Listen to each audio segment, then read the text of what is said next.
I sometimes feel like when I look at like the things that happen in the world or the people that talk on social media or the comments I see on YouTube, I'm kind of thinking we are in the timeline where Biff got the almanac and got rich, aren't we? We're in that future right now. Thanks a lot, Biff.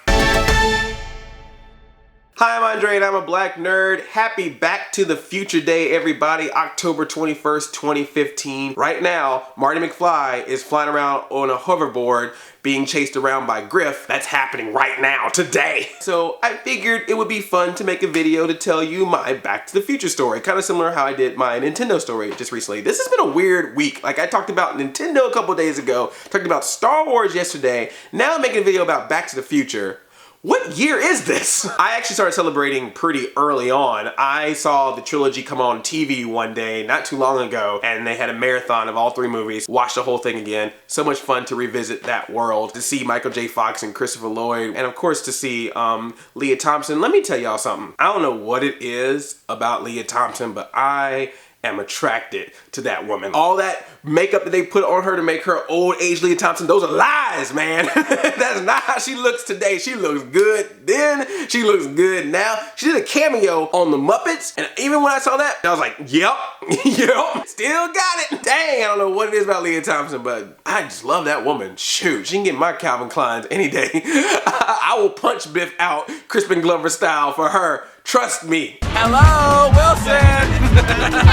I also celebrated Back to the Future by going to this special event. They recreated this movie studio to look just like Hill Valley. They had a projector that projected the Hill Valley courthouse with the clock tower on this wall, complete with electricity effects to strike the clock tower where they wanted to. They also redid the outside of one building to make it look like Cafe 80s. They put a mural up, and the mural looked like the Blast from the Past antique store, complete with the window of all the antiques from the 80s, like the Roger Rabbit, which was a nice nod to Robert Zemeckis' other film, one of the greatest movies of all time. There's an NES in that window and old Macintosh, and it's just kind of funny. If you ever freeze frame that window, it's just fun to see what all is in there. It was a Toyota event. They were showing off a new car, the Mirai. It runs off of hydrogen, and the hydrogen is made using chemical reactions created from trash. So technically, it's a car that runs on trash.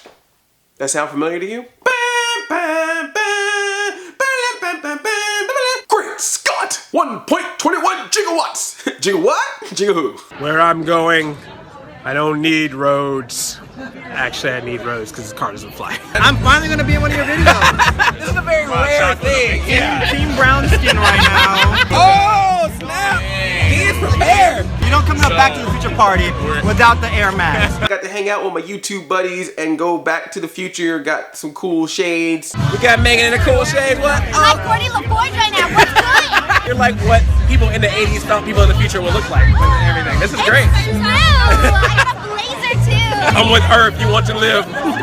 So Back to the Future I saw when I was a kid, the first movie. I didn't see it in theaters because I was still a youngling. Thank you, cable television. That was how I watched a lot of my movies. And I wanted to see Back to the Future mainly because I was a big fan of Michael J. Fox, because I used to watch Family Ties all the time. What would we do, baby, without us? Sha-da-da-da. I don't think I enjoyed it as much as a kid as I do now, and it's nothing against the movie. I thought it was a great movie and I'm a big fan of it. I think it was just more because of the time travel aspect. I don't know if it's maybe because you know, of the African American persuasion, but somehow traveling back in the day has just never been a thing that's been interesting to me.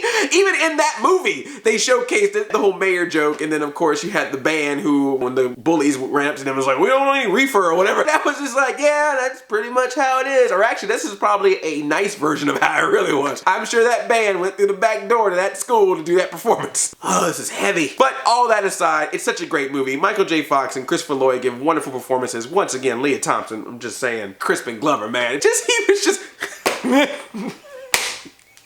he's so good. I wonder what Crispin Glover is doing right now. He's probably at home on his Xbox One or PlayStation 4 playing Destiny. I mean Destiny.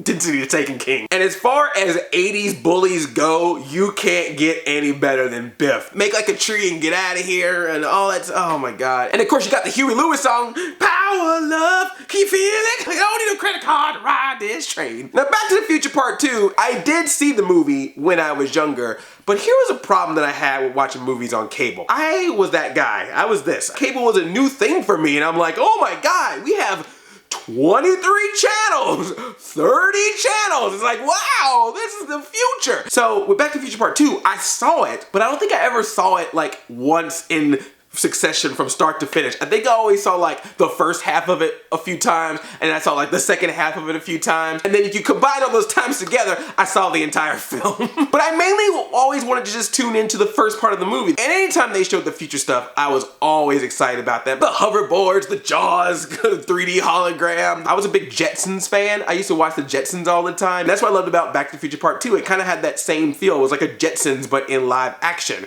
which they're still trying to do to this day, I think. It's amazing to see what that movie predicted. The whole video conference that Marty does when he gets fired by fax. The fax machine is gone, but the video conferencing is still, that's Skype, dude. And then he actually swipes at home a credit card. That's Square. You know, like that. These are things that exist. When Griff got arrested, there was a drone that recorded him. Like, these are things that are real now. And you gotta remember, this movie was made in the 80s. None of this was known.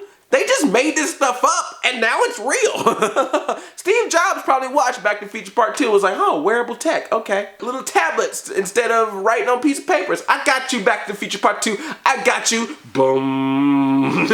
One more thing. Now, Back to the Future Part 3. I didn't see that one until I was an adult, which is so weird because Back to the Future 2 ends on a cliffhanger. You're supposed to watch Part 3 to keep it going, and it was because I had a little bit of vendetta against it. So, a lot of you know I'm a big fan of Gremlins. I used to be afraid of Gremlins, and I finally watched Gremlins on HBO, on cable, loved it. So me and my friends were like, we're gonna go see Gremlins 2. Now, the first Gremlins was rated PG, but the second one was rated PG-13. So I was not 13 at the time. See, I'm not that old, guys, jeez. So we go to the theater, and I don't know whether it was because I still, at that time, was a very moral kid who always followed the rules and never did anything wrong, and my parents actually would not let me see PG-13 movies. I could never go to a theater and see a PG-13 or R movie unless they took me, which they never did because they never went to the movies. Or if I was still kind of afraid of the Gremlins, like that kind of came back in me. But for some reason, dumb Andre in front of the movie theater line goes, hey guys, I don't think we can see this movie, Gremlins 2, because it's rated PG-13 and we're not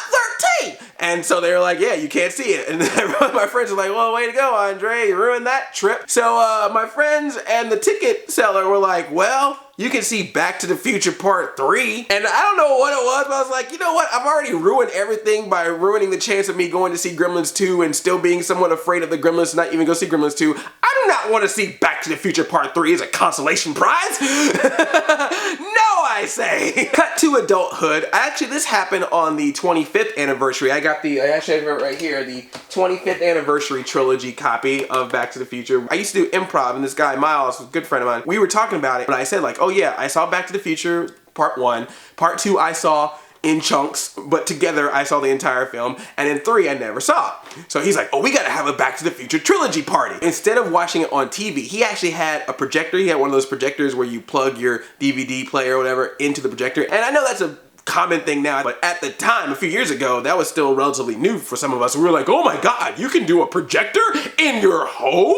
Me and him and a few friends from improv watched it, all 3 movies in one day on the projector. It was like our own little mini movie theater. There was this local restaurant that sold like various types of macaroni and cheese. We have like a beef macaroni and cheese, kind of like a hamburger helper, but it's like good. Bacon mac and cheese. We have like a spinach mac and cheese. And so he ordered like 3 or 4 different versions of these, and they come in like big tins and you share them. And we ate that the entire time that we were watching this. That was like aces. That was the top. I watched all 3 Back to the Future movies in one day in someone's house on a projector while eating various exotic kinds of macaroni and cheese.